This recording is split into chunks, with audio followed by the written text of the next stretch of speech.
Hinduism. One of the oldest religions in the world, Hinduism traces its origins to the Indian subcontinent, where the religion thrived advocating its principles of dharma, the ethical standards of life, karma, the doctrine of cause and positive or negative effect, and other teachings. Despite having around 1.2 billion adherents, many do not understand the values and teachings of Hinduism.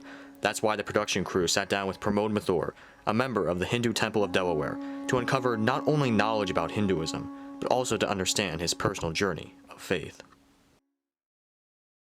So Pramod, we would like to start off this interview by asking you, what is Hinduism to you personally? Not necessarily the textbook definition, but what does Hinduism mean to you personally? Hinduism to me is how I should be conducting my life. Okay, so Hinduism is referred to as Sanatan Dharma. Sanatan Dharma means the way you conduct your life. So when I think about Hinduism, I'm thinking beyond the confines of what I would say rituals in a temple. It's more than rituals in a temple. It's the way I conduct my life. When they talk about the way you should conduct your life, the scriptures tell you with what attitude and intent you should be performing actions that you perform, whether it's at work or at home or in play, or whatever the case may be. In addition to that, it tells you how you need to prioritize what you do in life. And so, if I think about how I try to practice that, let's take, for example, I retired recently. And when I retired, I was asked the standard question, well, Pramod, you're retiring, what do you plan to do? And my answer to them was, I will be having two mantras or two things that I'm going to follow. One is I want to do more community service, and the other is I want to offer spiritual services to others.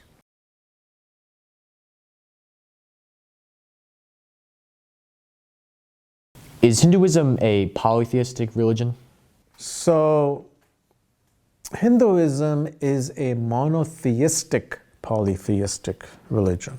And it sounds confusing, but it really isn't. What I mean by that is Hinduism believes that there is one supreme spirit, one being that creates and maintains the entire universe, that this supreme spirit is all-pervading. But here's the issue. If you want to worship this creator, if you want to worship this supreme being, it's very hard to do for the human mind when you say, oh, all-pervading. This is so abstract and ethereal that it's hard to focus your mind. What human beings can do more easily is connect to things that can be perceived by the five senses, right? So what Hinduism has done is it's taken the various attributes of this, let's call it supreme being, that's omniscient, omnipotent, omnipresent, whatever, taken some of the attributes and given it a form and a name, so that human beings with their five senses can more easily connect to it. And through the agency of that form and name, then you are worshiping the Supreme Spirit. How many deities are there in Hinduism? I tell you, if you go in southern India, every village has its own deity, okay? But I would say, if you think about the primary deities in Hinduism, it would be Lord Shiva, Lord Ram, Lord Krishna, Durga, and Lakshmi. I think the majority of the people you would capture via those five principal deities. You mentioned a main omnipotent spirit in Hinduism that is omnipresent throughout the entire universe. Is there a name for this deity? Well, some people refer to that supreme spirit as Mahavishnu. But here's the thing, we have three principal deities, Brahma, Vishnu, and Mahesh. Mahesh is another name for Shiva. And they represent the processes of creation, maintenance, and destruction, right? If you look at the totality of the creation around us, everything that's around us goes through these steps of creation, maintenance, and destruction. whether it's the human body or a mosquito or a redwood tree. They all go through this, or a rose. They all go through creation, maintenance. Now, time scales are different, right? A rose maybe for a couple of weeks, human body for 100 years, a redwood tree for hundreds of years, mosquito maybe for 3 weeks, but the process is the same: creation, maintenance, and destruction. So those attributes have been personified as Brahma, Vishnu, and Mahesh. So people will worship Vishnu, and through the agency, they're worshiping everything. So those would be, I would say, the three principal deities.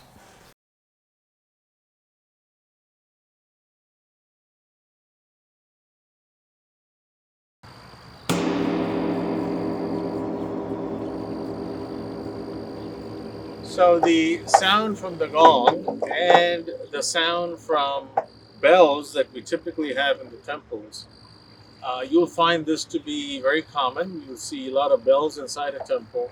And when devotees come to pray to the deity, they will ring the bell, which is basically a call to attention that I am now praying to the Lord, and others that are in the area, they're welcome to come and join in the prayer. So this is very, very typically done in all the Indian temples. Around this Hindu temple in Hokasan, there are a number of statues. One of the things that some people may wonder when they visit your temple is, what exactly are these statues? So could you explain what is the meaning of these statues, how are they related to deities, and what is their general spiritual status? It's a great question. So if you go to any temple, you'll see, many gods there being worshipped. And they're made of granite, they're made of marble, or whatever the case may be. When these are being made by artisans, these are qualified artisans that are authorized to make these forms. When they're making them, and after they're done making them, it's a statue. It could be a marble statue or a granite statue or whatever the case may be. But that marble statue then is brought into a temple, and there is a formal energization process of that statue by qualified priests. There's an actual ceremony that lasts for some time where that statue is energized with spirituality. After that ceremony is over, it is no longer a statue, it's a deity.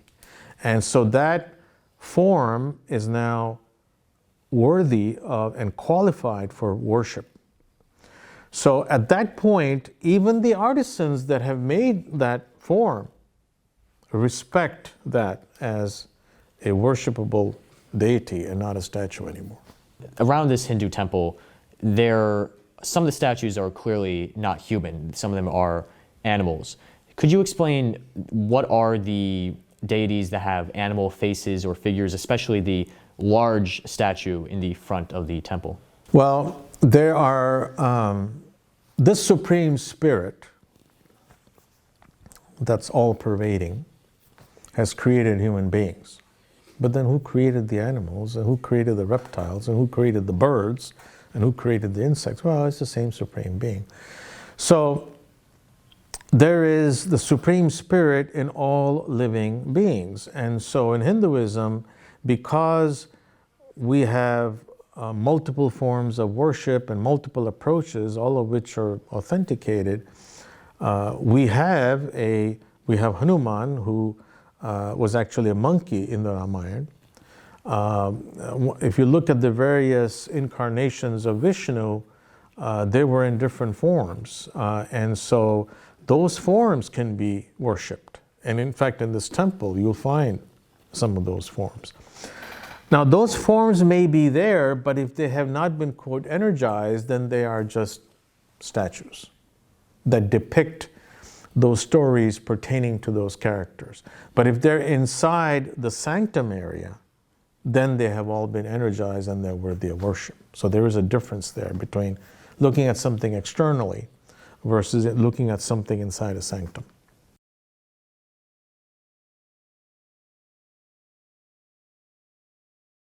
In your personal story of faith, you mentioned how yoga takes you to the energy body phase of the soul. What exactly is the energy body phase? So we all understand that we're not the physical body, right? Our true essence is not the physical. We have a physical body. The physical body has a finite length of time. After X amount of time, it could be 30 years, it could be 50 years, it could be 100 years, it could be 120 years. But after that amount of time, the physical body goes back to its elements with Mother Nature. And basically then what we find is we are the soul. Now, the soul is basically energy, okay? And the purity of the soul defines the energy level of the soul. And I guess maybe the best way I can describe is think of it as a energy level as a certain frequency of vibration. As that soul becomes more and more pure, and what I mean by purity is I mean a person who has less tendency to sin, more compassionate, more loving, more caring, more peaceful.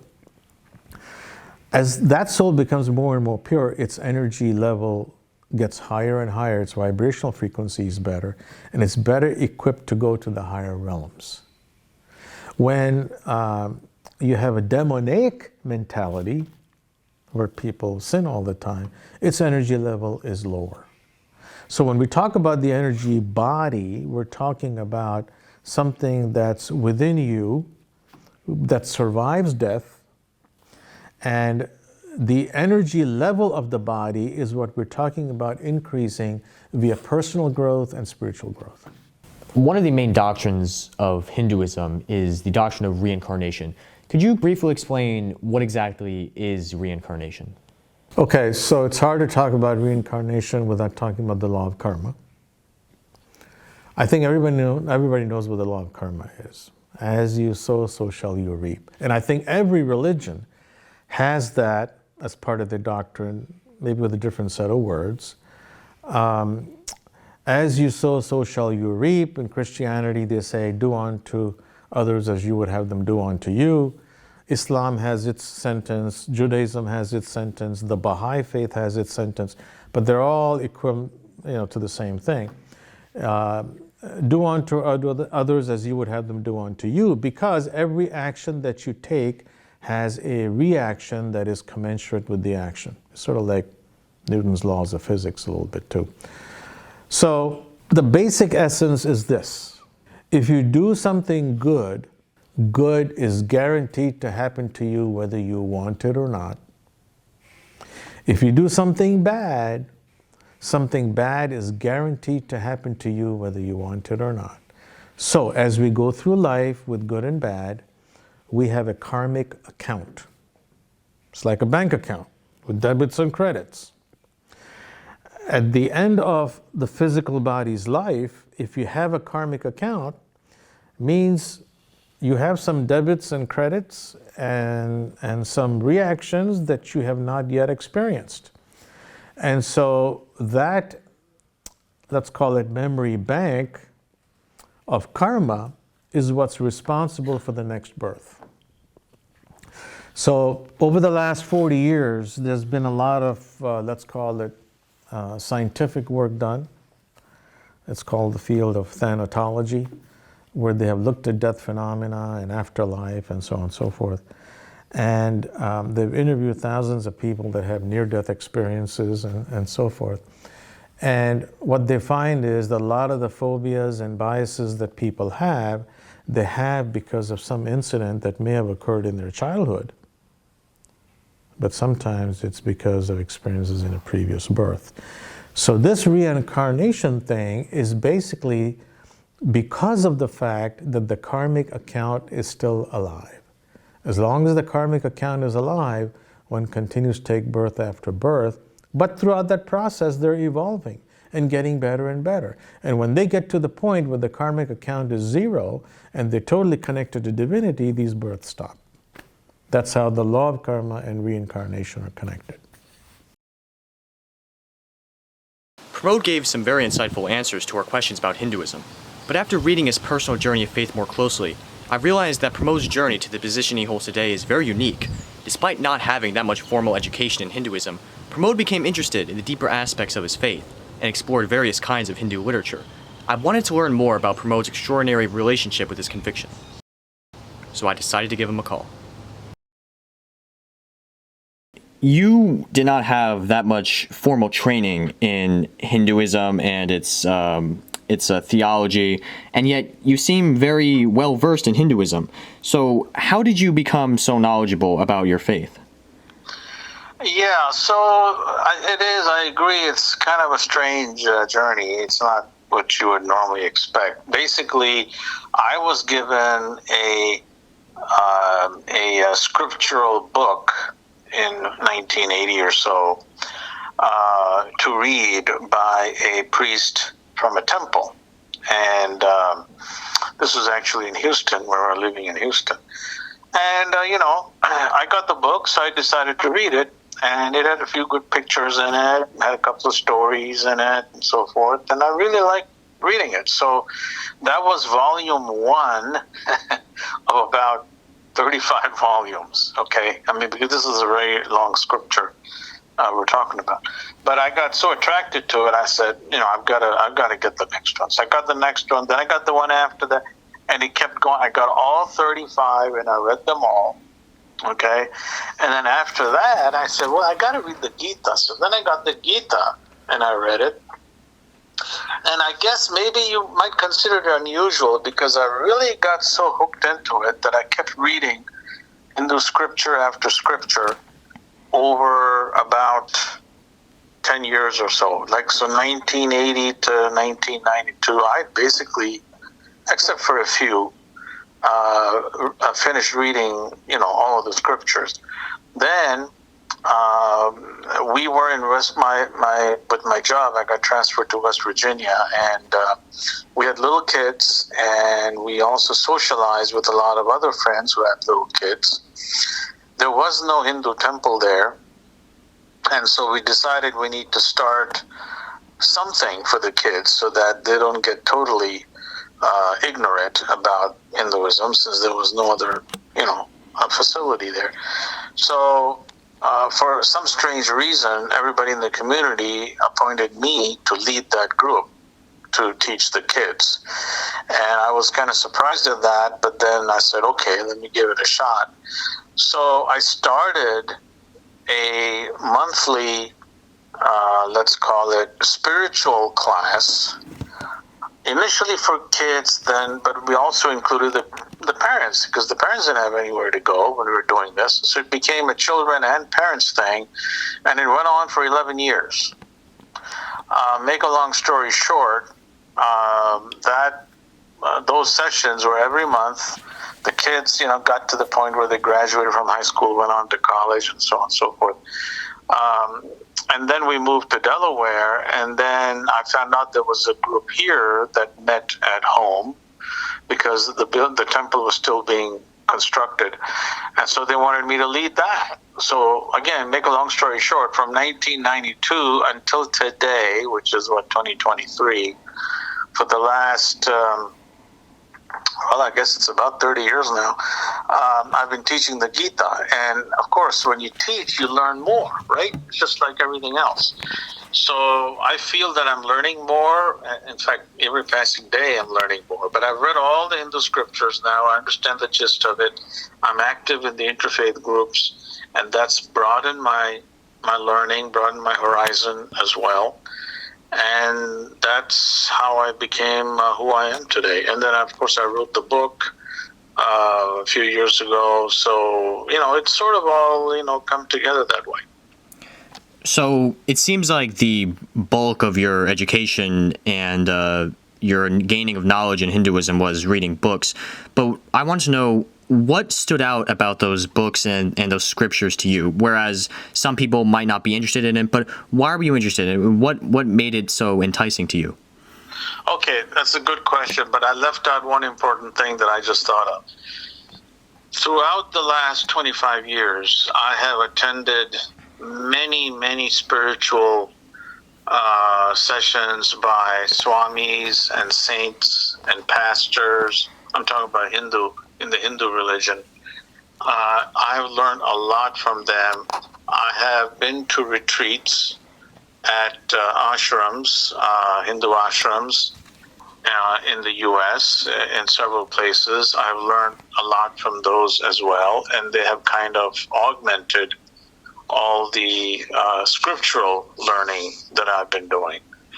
So now getting to your question, what is it that got me attracted? Well, to be perfectly honest, when I would really, be reading stuff, I would get this aha moment. And that aha moment would give me satisfaction, especially when I would see that it has a practical aspect to it that I can implement in my life. And so I would say that the learning combined with the application of the learning and the way I conduct my life is what really got me hooked and kept me going all these years, to the point where even today I'm not fully satiated in learning and reading. I still read, I still learn, I still participate in many seminars. I've taken some courses, some short courses too, on spirituality to augment, everything else. But to me, and then when I teach, I don't try to teach just the book. I try to teach the application of the book. And that's why the book that I wrote, I try to capture a lot of those practical applications. So that's what's got me attracted over the years, and that's what keeps me attracted even today. The last question I have for you tonight is, you mentioned in your interview that you spoke extensively about the soul and especially reincarnation, and how the karmic account of someone continues to go on both before and after their death. So I was just curious, do you believe, you may not know, but do you believe that in your previous life you may have had some Hindu teaching and education that helped you in your current life? The answer to that is absolutely yes. Because a lot of people have told me that, they've been trying to do the same kind of thing I've been doing, but they don't, they find it confusing, they just stop doing it, or whatever the case may be. Whereas and this is others telling me, whereas I seem to read the same thing, and I seem to understand what it's saying, and I can even interpret it in my own words. Now, one other thing I will say, my mother told me that when I was born, I had some strange kind of red mark on my forehead. And I had no idea what she was talking about. But when I grew up, later on, I discovered that, a lot of the holy people, like in our temples, and you may have seen this, they put like a red mark on the forehead. It's like, we call it the tilak. Okay, so when you have participated in a religious ceremony, you usually get two signs that you have finished the ceremony and are leaving the ceremony. One is you tied a little thread around your wrist, and then you put this red mark on your forehead. So it's a sign that you have participated in a religious activity, and it officially closes your participation in that ceremony, okay, is what it does. So I had that strange red mark on my forehead, and so my mom said to me that, you had that, and I felt that you've got some spiritual legacy from a previous birth that I just don't understand. Now, in my early childhood, it wasn't that like I automatically gravitated to spirituality. No, my childhood was pretty normal, just like any other kid. In fact, even my teenage years were like that. But when I got into my 20s, though, is when this thing kind of started to interest me a lot. And then by the time I was in my late 20s, it kind of took off like a rocket. So I do believe, this is my belief, that it was something latent, and that I had the seeds of it from the previous birth. I do believe that. With Pramod's answers, the production crew gained more knowledge of this faith that spans thousands of years, and all of us enjoyed a unique experience learning about Hinduism.